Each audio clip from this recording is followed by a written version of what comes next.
Nama Nurliza binti Arifin, umur 54 tahun, dari Bukit Mertajam. Sekarang saya buka bisnes dekat Padang Lalang. Nama bisnes Kedai Makan Pondok Serin.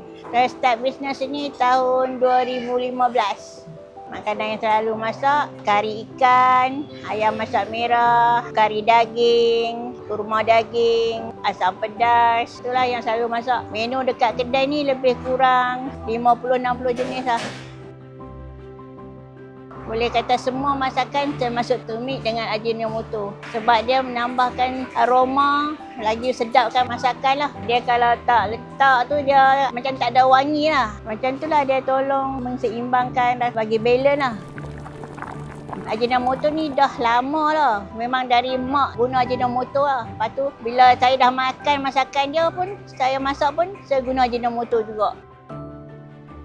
Ada yang pelanggan dari luar pun, kerja kat luar, bila balik dia mesti datang sini lah. Dia cakap, oh sini boleh makan lah. Dia cakap, harga pun patut, makan pun sedap. Dia cakap, oh gembira lah. Kau rasa happy lah.